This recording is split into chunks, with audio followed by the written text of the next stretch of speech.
Hello viewers, welcome to this lecture series on the play Budhan. There will be 4 lectures covering the play Budhan. In the first 2, we will try and understand what we mean by the term tribe. Now, the reason why I am saying this is because Budhan is a play that is written by a denotified tribe, the Chara tribe. But for that, we need to ask 2 very important questions. The first question is, what do we mean by a tribe? Now, where there are no clear-cut answers to this question, but we will explore certain ideas to the notion of tribe. The second question is, what do we mean by a denotified tribe? What is the implication of a denotified tribe? At the same time, in these 2 lectures, we will also be looking at different aspects of literature written by the tribes. These 2 lectures will be followed by 2 more lectures on the play itself. So, as mentioned, Budhan is a play that is written by the members of a denotified tribe, the Chara tribe from Ahmedabad. So, the first question that we raised is that of a tribe, and the second of what it means to be a DNT, full form of DNT being denotified and nomadic tribes. So, we need to understand the meaning and context of tribal literature. Why do we need to go into such great details about tribes and tribal literature? The answer to this is very clear. Because the way in which we look at literature from what we can conveniently call the mainstream is very different. The aesthetics, the parameters by which we try to assess and understand literature that is coming to us from the mainstream is very different from the way in which we look at literature that comes to us from the margins, which means that we can say that a lot of literature that comes to us from the tribes is literature that comes to us in a sense from the margins. So let us first discuss the term tribe and its implications. What do we mean by tribe, and what is the distinctive aspect of literature by tribals? I will be referring extensively to work done by Ganesh Devi on different tribes, on the DNTs, and I will be referring to series of articles written by Ganesh Devi on tribes, tribal literature, and on the DNTs. First of all, when we use the word tribe, what is it that comes to mind? The mainstream imagination, and obviously incorrectly, the mainstream imagination tends to typecast and stereotype the term tribe. Why? Because people from the mainstream are generally used to looking at the term tribe and assessing it in terms of yardsticks that belong to the mainstream. So, for example, there will be a tendency to use terms like uncultured, raw, closer to nature, elemental, uncivilized. These terms are clearly a stereotyping of the mainstream of the term tribe. It indicates a clear lack of understanding of the context, the locale of the cultural practices, and the very constitution of the term tribe. So, if we look at the genesis of the efforts to define tribes, then we note that in the pre-independence census, the tribes were referred to as the depressed classes, as the aboriginals, and in 1941 the term that was used was, in fact in 1935 the Government of India Act had prepared a list of the backward tribes, and in 1941 they were referred to as the scheduled tribes or the Adivasis. Now, if you look at some definitions of the word tribe, how is tribe being defined? So, if we look at the definition of tribe as per the Imperial Gazetteer of India, they refer to a tribe as a collection of families bearing a common name, speaking a common dialect, occupying or professing to occupy a common territory, it is not usually endogamous, though originally it might have been so, which means that if we understand tribe vis-a-vis the Imperial Gazetteer of India, we look at issues of commonality within a tribe, right? So, common name, common dialect, common profession, and so on. If we look at the definition of tribe as per the Oxford Dictionary, then the Oxford Dictionary defines tribe as a social group in a traditional society consisting of people with the same language, culture, religion, etc., living in a particular area and often having one leader known as a chief. So, as you can see that in both these definitions, we are striving for commonalities. Commonality at the level of name, commonality at the level of dialect, at times at the level of where they are located, that is living in a particular area, having the same chief, a tribe being regulated by the same chief, right, and having the same language, culture, religion, and so on.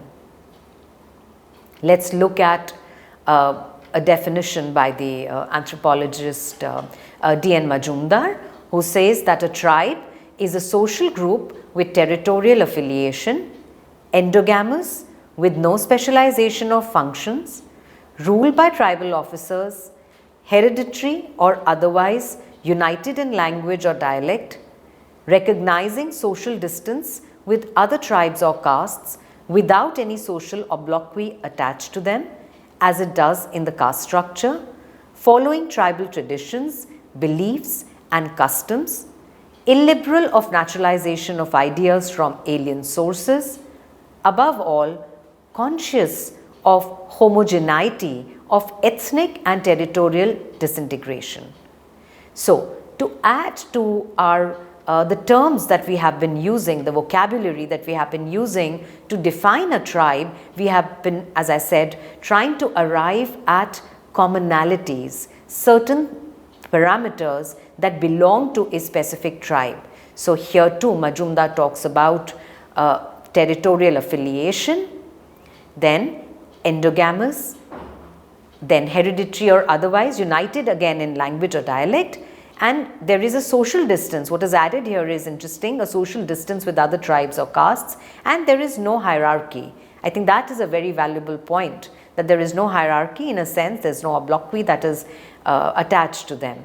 And alien ideas are kept outside, and there are customs and so on that belong to a particular tribe. So, they are conscious in a sense of homogeneity. Some of the ideas then used to connect, really speaking, the members of a tribe are common name, common dialect, common territory, common ancestor, common culture. Clearly, we have been striving hard to arrive at a definition only to realize that it is not possible to, really speaking, each of these terms I am sure can be contradicted from the point of view of any one specific tribe. So, one has spent more time, really speaking, in usurping their way of life without attempting to understand the intricacies of their cultural system. So, it is therefore important that when we study literature by the tribal people, it is important to explore the cultural lifestyles of the people, and this will help us enhance our own understanding of the society, making it in a sense more holistic and inclusive. So, one of the most important points that is raised vis-a-vis a tribe is the whole idea of development. And we need to understand that developmental models that are proposed, really speaking, to in a sense allow for the development of a tribe are actually developmental models that belong to a very, very urban and mainstream society. So, going by the yardsticks developed by the mainstream society, there is a tendency to either impose those developmental models onto the areas in which the tribes are, or to really look at the tribes as backward. Now that is a question that needs to be understood, and here I will refer to the words of J.N. Devi, who in a book called Painted Words writes. He says that it is true that most tribals are underprivileged, but they can be called underdeveloped only if development is understood in the inappropriate terms dictated by international development agencies, terms by which the rest of India looks equally underdeveloped. So that is a very important point that he is making, that when there is a tendency to refer to the tribals as underdeveloped, now being underprivileged is one thing, but to call them underdeveloped is an entirely different thing. And so again, that if you look at these models of development, are they where are they generated? The locus in that sense is very, very important. So Devi appropriately emphasizes that it would be a fallacy then to understand the culture and the socio-economic life of tribals through parameters that actually belong to the developed space. What do we need to do then? There is a need to actually understand the rituals, the customs, the way of life of the tribes. And in fact, if we do that, frankly, scientifically speaking, one might realize that the tribes would actually be more progressive, because they do not, really speaking, amass wealth, and resources are shared equitably by the members of a tribe. Another very interesting input is given to us by a renowned anthropologist, André Bettel, who says in a book called Anti-Utopia, defines tribe as, and as somewhat, and I quote Bettel here, that the tribe was somewhat vaguely assumed to be a more or less homogeneous society having a common government, a common dialect, and a common culture. And government here, of course, means that you're looking at the idea of the same chief regulating a particular tribe. And Bettel, of course, discusses the evolutionary approach towards tribe, but says that actually what really works in understanding tribe is a historical approach, really speaking. And so another important aspect that Bettel draws our attention to is the factor of isolation. And Bettel says that actually one of the distinctive features of the tribe has actually speaking been its isolation. And in the interior, hills, forests, frontier regions, and tribal communities were either left behind in these ecological niches or pushed back into them in the course of the expansion into state and civilization.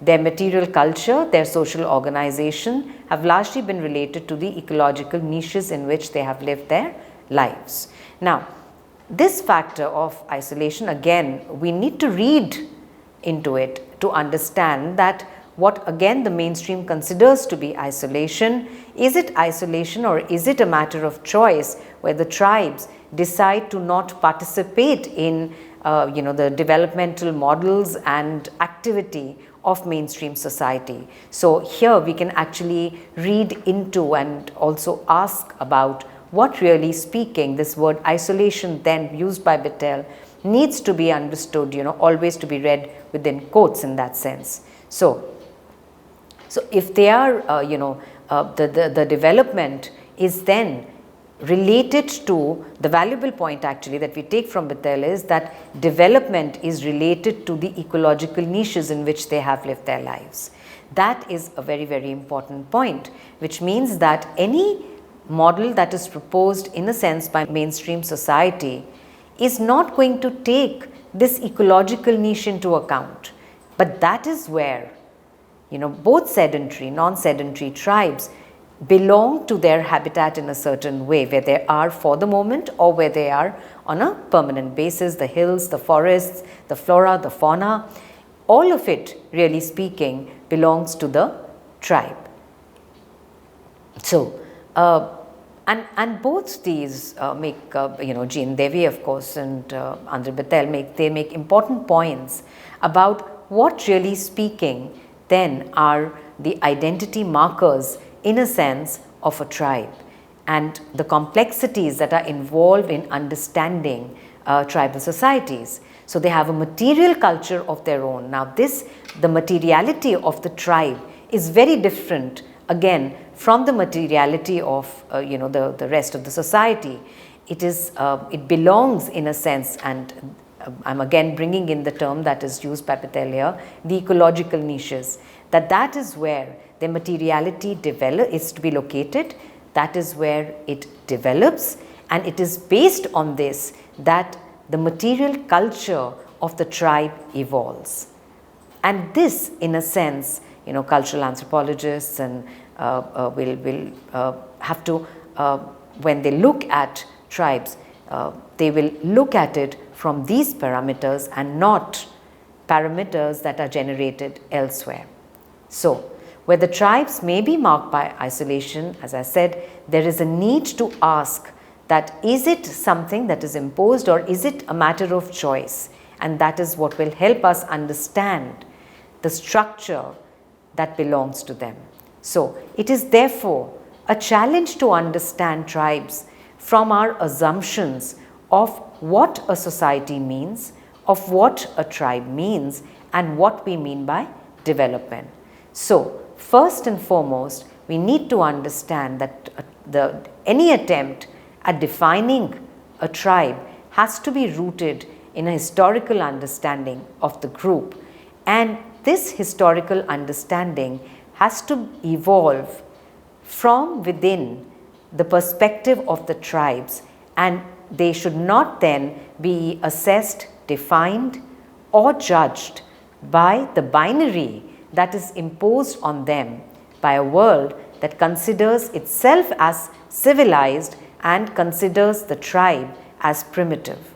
So, because one of the questions that is to be raised is an equitable sharing of resources progressive or not? If it is, then certainly tribes are more progressive. In this regard, G.N. Devi again, in an introduction to Very Relevant's selected writings, discusses how the colonial government, and we need to actually go especially into the 19th century, the time when we had the British colonial government. They created a forest department in the 19th century, and G.N. Devi points out how the Britishers wanted, really speaking, to annex the forest land of the tribals to use timber for building railways and other developmental purposes, and they were really speaking because they were not able to convince the different tribes of the same. There was a tendency, really speaking, to classify. G.N. Devi says that these groups were then classified as tribes, and in 1935 then, as mentioned earlier, the Government of India Act provided actually a list of provisions for what they listed as backward tribes, and they also prepared a list of the backward tribes. So, the tribes in that sense, and Devi points out, are not really speaking racially distinct, nor are they necessarily the original inhabitants of the area they inhabit, because you have non-sedentary tribes, you have nomadic tribes, and they move from one place to another. So, you cannot restrict them to any one space.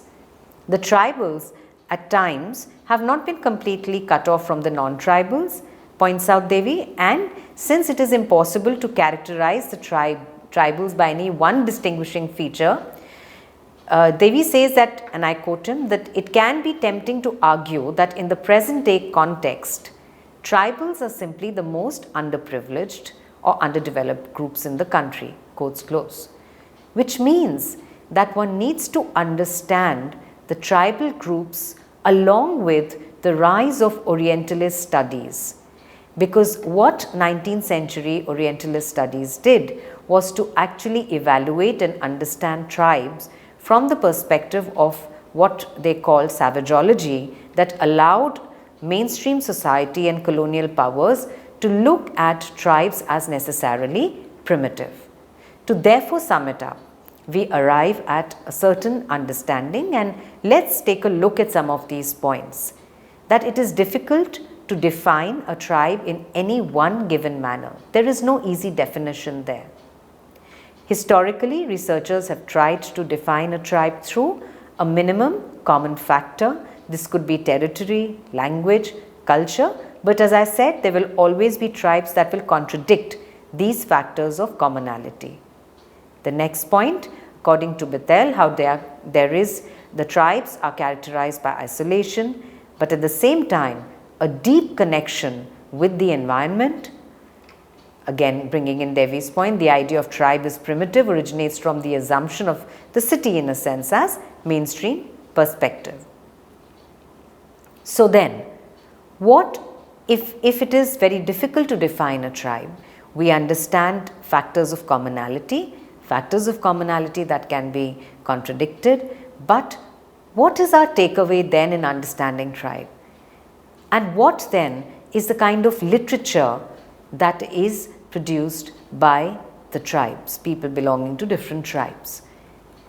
So, tribal imagination, and there is again I'm using painted words here by G. N. Devi, who's given us a very, very beautiful marker to understand literature by the tribals. And if we look at this particular idea by Devi, it also takes us back, it will help us into defining a tribe, really speaking. So, the tribal imagination, Devi says, on the other hand, is still to a large extent dreamlike and hallucinatory. So, the two important aspects here about tribal imagination, and this is what should help us define a tribe, not just a commonality, but to understand the dreamlike and hallucinatory quality of tribal imagination. It admits fusion between different planes of existence and levels of time in a natural way, which means that first of all, there is a fusion, there is an organicity that is evolved by a particular tribe, and these are between different levels of existence and different levels of time. So, time is fused in a different way. In tribal societies, Devi says, oceans fly in the sky as birds, mountains swim in the water as fish, animals speak as humans grow, and stars grow like plants. So, spatial and temporal orders do not restrict the narrative. He says this is not to say the tribal creations have no conventions or rules, but simply that they admit the principle of association between emotion and narrative motive. Thus, stars, seas, mountains, trees, men and animals can be angry, sad or happy. Quote close. So, if we look at some of the important points here, which means that this idea of the tribal imagination as dreamlike and hallucinatory will be reflected in literature by the tribes. Now, literature that is produced by the tribes is primarily, in the form of oral narratives. These are now being written down. So, we have a lot of songs, we have a lot of poetry, we have plays that are being written down so that people can read them. But the distinctive marker of the dreamlike quality is something that belongs to the oral style, and of course, it can be captured only to a certain extent in the written form. Now, fusion between the different planes of existence, the temporal and the spatial, whether it is space, it is not as if everything has to be earthly. There is a complete fusion of different planes of existence. The past, present, the future, time is fused together in writings by the tribal people. So, what about the aesthetics of literature that is coming to us from the tribes? We have to understand that literature that is coming to us from the tribes has an aesthetics of its own.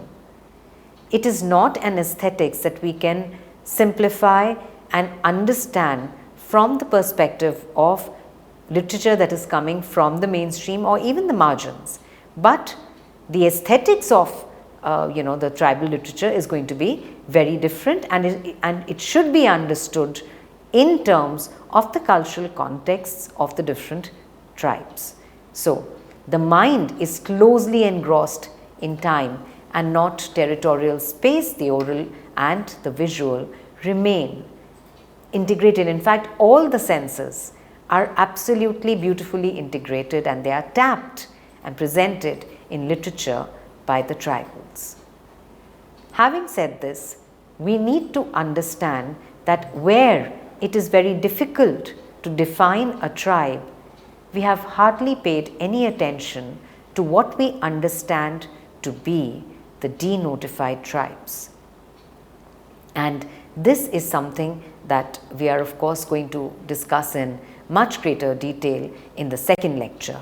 But to introduce this idea, I would like to draw your attention to the term denotified tribe. What do we mean by denotified? The term denotified itself indicates that there were certain tribes that were notified, that were part of a certain list, and at a certain point in time, these tribes were denotified. Now, where literature that is coming to us from the tribes is, as it is, literature in a sense it is coming to us from the margins, but when we talk about the literature by the DNTs, they are further marginalized. And we need to understand the history, the notification, the denotification of the tribes to really speaking understand the play Budhan. So, to sum it up, it is important to keep in mind the fact that first and foremost, when we discuss tribe, we are looking at commonality. We are searching, rather I should say, for commonality, a common name, dialect, territory, ancestor, culture, which means that we are also trying to use the vocabulary of mainstream literature, mainstream thinking in trying to unravel and objectify and understand what really speaking a tribe means to us. The second point we need to keep in mind is about development, that if at any point of time we seem to think that the tribes are underdeveloped, what we need to understand is that their trajectory of development is very different. Their trajectory of development might be more holistic than what we think development to be. And in a sense, when we study literature by the tribes, I think it also allows us, in fact, the reverse should hold true. It should allow writers from the mainstream to assess their own yardsticks and their own aesthetics. So, moving beyond the issues of commonality, their integration with their ecological niche, their integration with nature, and nature here is not just the flora fauna, nature is everything from the forest to the land, to the air, to the earth. It carries everything with it. And these ecological niches in which the tribes are located, they belong, they are integrally related to them. And they are evolving within these niches. And the literature that we read that is coming to us from the different tribes is literature that will always bring this in. At the same time, we need to evolve a historical understanding of the term tribe to be able to appreciate, to be able to understand the literature that is coming to us from the different tribes, the organicity that we have been talking about, the fusion at the level of space, the fusion at the level of time, and the principle of association, as Devi points out, between emotion and narrative is very, very significant. With this, I hope we are able to understand, and first of all, the difficulty in defining the term tribe, and at the same time appreciate that we need to understand tribal imagination, their work, more in terms of historical analysis. Thank you.